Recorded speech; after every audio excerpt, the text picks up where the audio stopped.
Oduu keenya jalqabaatiin Itiyoo Telekoom dabalatee dhaabbileen federaalaa olaantummaa saba tokkoo qofaan dhuunfatamuun dhalattoota sabichaa diinagdeen gahoomsuu qofa osoo hin taane qisaasa innaa fi saamicha diinagdee biyyattiitiif haala kan mijeesse ta'uu qaamoleen garaagaraa yaada Oromiyaa Miidiyaa Neetworkiif kennaniin himan. Itiyoo Telekoom dhaabbata guddaa maqaa biyyattiitiin dhaabbate ta'us dhalattoota saba tokkoo qofaan dhuunfatame mirga saboota biyyattii dhiibaa jiraachuu kan himan ogeessonni dhimma kana irratti OMN fi yaada kennan dhaabbatichi sadarkaa muummee qofattuu osoo hin taane sadarkaa aanaa fi godinaattuu dhalattoota saba Amaaraa qofaan qabame jedhu. Siraayi sabaaf dhimma kana irratti qaamolee garaagaraa dubbisuun gabaasa bal'aa qopheessee jira. Dhaabbileen mootummaa federaalaa kanneen akka daandii qilleensa Itoophiyaa, daandii baaburaa, baankii misoomii Itoophiyaa, baankii biyyaalessaa, abbaa taayitaa daandiiwwan Itoophiyaa, komishinii gumruka Itoophiyaa, waajjiraalee mootummaa federaalaa fi kan magaalaa Finfinnee dhuunfatee kan jiru dhalattoota saba Amaaraa qofa ta'uu isaanii ragaaleen keessoo dhaabbilee kanneeniitiin yeroo garaagaraatti OMN argatu ni mul'isa. Biyya sirna federaalizimii sabdaneessaa hordoftu keessatti dhaabbileen calaqqee sirnichaa ni qabu jedhamanii abdataman gartuu saba tokkoo qofaan qabamuun shaakala sirna federaalizimii biyyattii gaafii keessa kan galchu akka ta'e kutaaleen hawaasaa garaagaraa dubbataatii jiru. Gartuun saba tokkoo wal gurmeessuun dhaabbilee federaalaa biyyattii gubbaa hanga gadiitti to'achuun faayidaa saboonni, sablammoonni fi uummattoonni biyyattii argachuu qaban sabni tokko qofti akka argatu taasisaa jiru jedhamuun komatamu. Dhaabbilee kanneen keessaa dhaabbanni Itiyoo Telekoom tokko yoo ta'u, erga OMN iccitii dhaabbatichaa keessa jiru saaxiluu eegalee hojjettoota dhaabbatichaa dhalootaan Oromoo ta'anii fi saboota biyyattii doorsisuu fi hojii irraa ugguraa jiraachuun maddeen OMN itti maniitii jiru. Gartuun kun olaantummaan isaanii kun akka ittiin baramneef waca abbaa dabrummaa yookaan taranyaa jedhu uumuun uummata Oromoo irratti duula bananiitii jiru. Tibbana OMN iccitii dhaabbatichaa damee magaalaa Finfinnee baasuu wajjin wal qabatee namoota garaagaraa dhimma kana irratti dubbifneen dhaabbileen sadarkaa biyyattiitti jiran olaantummaa garee tokkoo qofaan qabamuun uummattoota biyyattii fi dinagdee biyyattiin kan miidhuudha jedhan. Ogeessa ICT fi hojjetaan duraanii Itiyoo Telekoom Abdiisaa Baancaa Jaarraa Itiyoo Telekoom dabalatee dhaabbilee mootummaa federaalaa olaantummaa saba tokkoo qofaan dhuunfatamuun dinagdee biyyattii irraan fayyadamaa ta'aa jiru jedha. Akka Abdiisaa Baancaa Jaarraa jedhutti gareen Itiyoo Telekoom dhuunfate kun akka ittiin baramnetti walbeekumsaa fi faayidaa garaagaraatiin dhalattoota saba tokkoo qofaan guutamanii olaantummaa dinagdeen dhaabbaticha keessatti horataa jiru jedha. Itiyoo Telekoom dhaabbilee kanneen keessaa tokko. Itiyoo Telekoom waggaa dheeraa keessa hojjedhee argeera. Yeroo sanitti olaantummaa garee biraa ture, amma olaantummaa garee biraatitu deebi'ee dhufe. Adeemsi sun tokko isaan kaayyoo fi galma mataa isaa qabaa. Kaayyoo galmi mataa isaanii ikoonomiidhaan wal ijaaruudha. Ikonoomii wal ijaaruu kana keessatti qabeenyi biyyattiidha faayidaa dhuunfaatiif haala ooluu fi garee barbaadan. Pirojektii yoo jiraate yookiin hojii yoo jiraate wantoota garaagaraa jiru karaa ofiitiin namoota ofiitiif haala dhiyeessantu jira.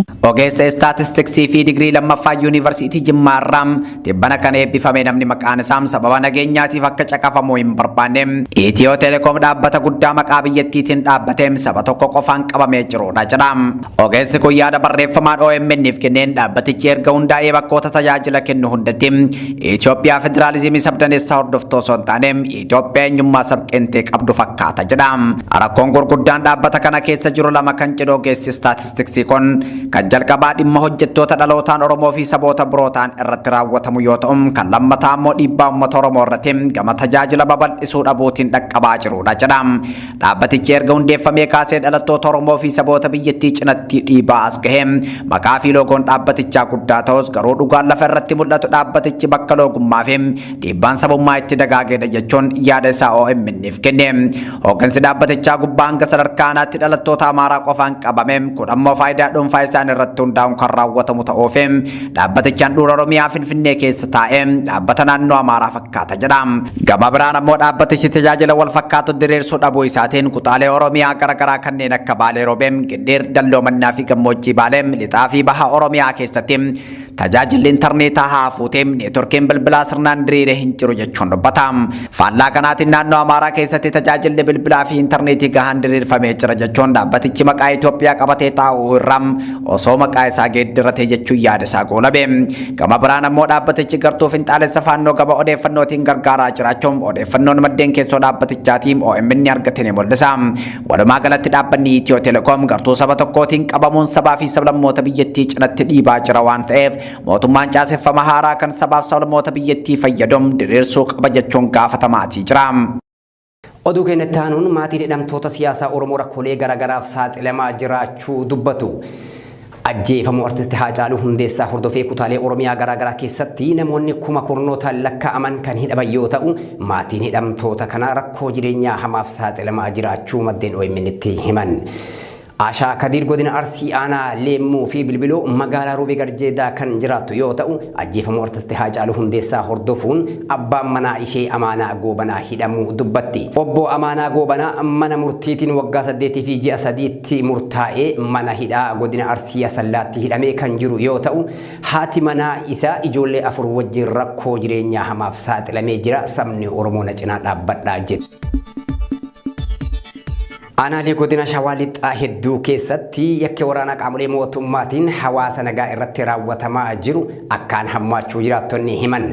Aanaa Cobii ganda baadiyyaa Maqsaa Lakkuu jedhamu keessatti hagayya 22/2023 jechuunis guyyaa dheengadda qaamoleen mootummaa haleellaa raawwataniin mana jiraattota 5 waliif baabura midhaan daakuu tokko ibiddaan gubu jiraataan gandicharraa OMN dubbise tokko himee jira.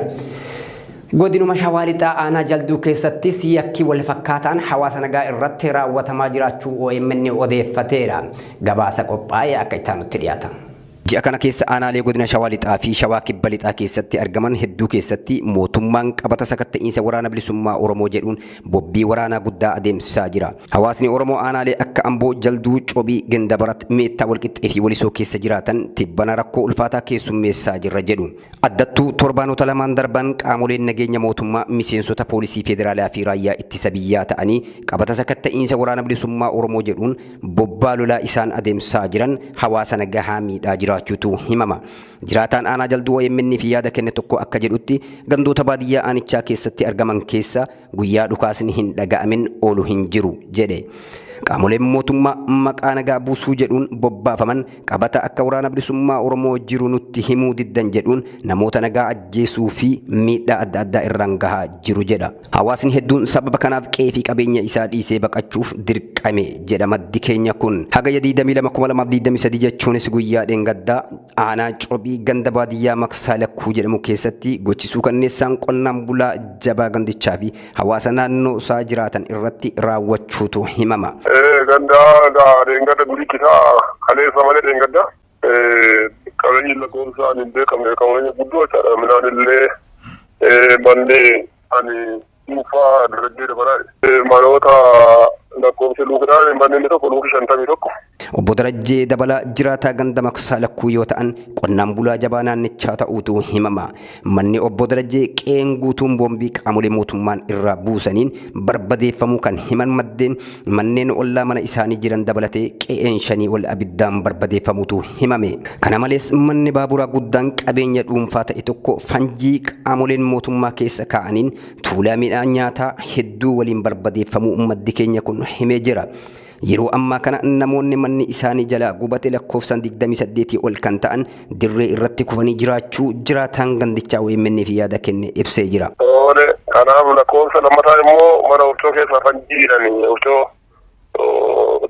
keessa kaanii ofcoo dhodhoofsanii kana immoo magaalaa keessaa xaafii naannoo kumtaala 15 bishingaan illee boqqoolloon illee naannoo kumtaala 20 harkisanii yaadattaadha.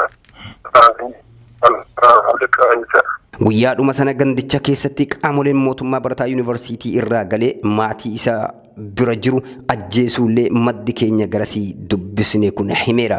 Bifuma wal fakkaatuun godina Shawaa Lixaa aanaa Jalduu ganda Boonit jedhamu keessattis qaamoleen mootummaa qabata opereeshinii waraana bilisummaa Oromoo qulqulleessuu jedhuun bobbaafaman qonnaan bultoota nagaa irratti yakka ajjechaa fi hidhaa jumlaa raawwachaa jiraachuu maddeen keenya himaniiru. Magaalaa Boonitii keessatti namootni nagaa rasaasa qaamolee mootummaan dhukaasaniin ajjeefamuun alatti dargaggoonni hedduun manarraa butamuun fudhatamanii bakki buuteen isaanii dhabamsiifamaa jira jedhu maddeen.